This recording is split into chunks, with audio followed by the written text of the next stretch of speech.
Please go ahead, Sheil. Thank you so much, Kayode, and welcome to the INEC headquarters here in Anambra State.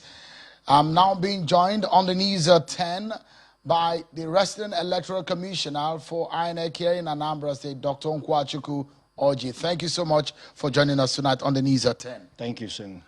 There's been some delays, sort of, from the manner in which this election should have gone and the expectations that should have followed.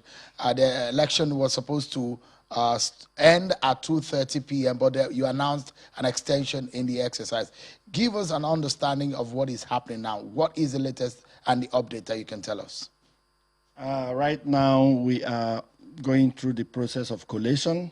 It started from the ward level or the RA level, and it will progress to the local government level. And by 10 a.m. tomorrow, we'll open the State Collation Center to begin to receive results from the different local government areas in Anambra State.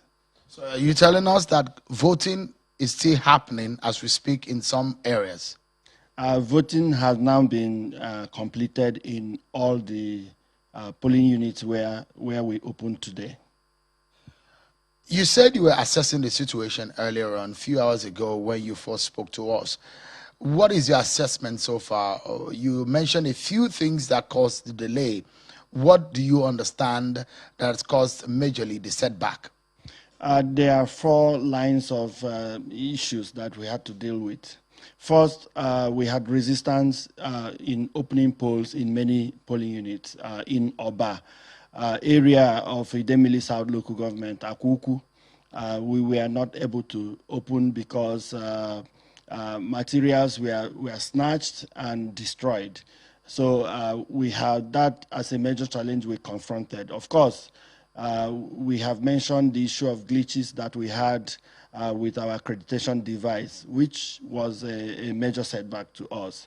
And then finally, we had to deal with the fear that some of our transport providers had in terms of making their vehicles available to us to use for the election. That also delayed our mobilization and deployment this morning. The police denied any kind of ballot snatching or any kind of disruption. Is there a breakdown in communication or synergy with the security agencies? There is none. I haven't gotten the report, the one you are mentioning. But we know that we have credible reports that in Oba area, materials were not allowed to be deployed to the polling units. Has this election be concluded in terms of voting, or the disruptions could elongate this process? It will be determined by the returning officer.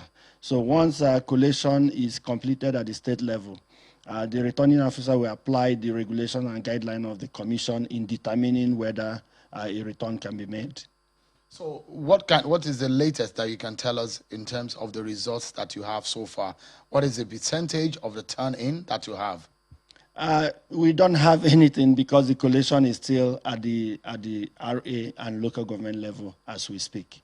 So you're telling us now that by tomorrow morning at 10 a.m., the collation will start at the state level? We are hoping that by 10 a.m. tomorrow morning, many of the local governments would have returned to the state for collation. Are you disappointed that some of your plans didn't go according to your schedule? Sure. We were a bit disappointed that some of the glitches that we had with the accreditation device, we were also shocked by the behavior of some of the ad hoc staff that we had mobilized, trained for several weeks, and then some of them, based on reports we received, got into the rack centers, but could not make themselves available for the duties. On a final note, what lesson do you think is major for INEC that you can take out of this very exercise? Quality assurance is a major lesson for me. And then, of course, we need to continue to work to make the environment conducive for us to carry out electoral operations. Anambra environment was extremely difficult for us to prepare for this election, but we're happy with the progress we achieved so far. We wish you the very best in concluding this election, Dr. Nwachukwu Orji, the resident electoral commissioner for INEC. We're looking forward to 10 a.m. tomorrow when the collation will commence earnestly. Thank you so much for talking to us on Channels Television. Thank you very much. And that's been the conversation with the resident electoral commissioner for INEC, the man who is in charge of this governorship election. Coyote. Well, thank you, Sean, for your relentless coverage.